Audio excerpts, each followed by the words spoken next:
Antipsychotics remain the foundation of schizophrenia management. However, in day-to-day clinical practice, we frequently encounter patients whose positive symptoms are controlled, but who continue to struggle with anxiety, affective instability, impulsivity, or behavioral dysregulation. In such complex presentations, especially in busy Indian psychiatric settings, rational use of adjuvant psychotropics can meaningfully improve functional recovery. At the same time, indiscriminate addition of medications leads to unnecessary polypharmacy, increased adverse effects, and poor adherence. The first principle is non-negotiable. Before adding any adjuvant, optimize the primary antipsychotic. Confirm adequate dose, sufficient duration, and proper adherence. Review plasma levels where relevant, especially with clozapine. Adjuvants are intended to target specific residual or comorbid symptoms. They do not replace optimization of the core regimen or structured psychosocial interventions. Antidepressants are commonly required.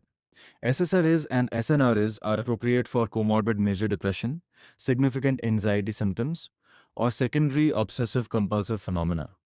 However, pharmacokinetic interactions must be anticipated. A classic clinical error is adding fluvoxamine to a patient on clozapine without monitoring. Fluvoxamine is a strong CYP1A2 inhibitor and can markedly increase clozapine levels, predisposing to toxicity, seizures, and sedation. Mood stabilizers are useful in selected cases. In patients with schizoaffective features, marked mood lability, impulsivity, or aggression, valproate can be beneficial.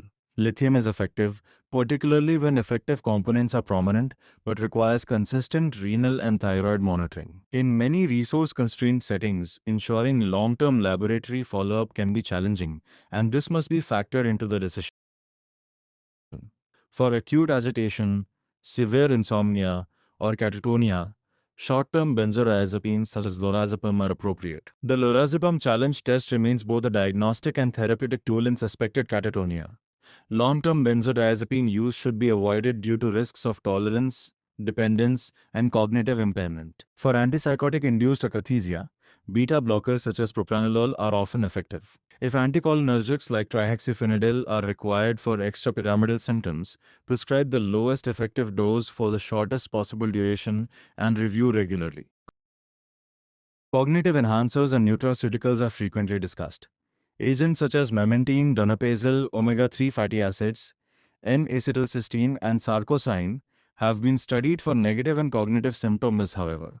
The quality of evidence is generally low and effect sizes are modest. Cost, availability, and patient feasibility should carefully evaluated before initiating these agents. A critical caution concerns cannabidiol. Emerging randomized controlled trials suggest that cannabidiol may worsen memory performance and can exacerbate psychotic symptoms in certain patients, particularly those with comorbid cannabis use disorder. It should not be routinely recommended as an adjunct in schizophrenia. Each additional medication increases pill burden, financial cost, monitoring requirements, and risk of adverse effects. Every adjuvant must have a clearly documented indication, a predefined duration of trial, and scheduled review for objective benefit.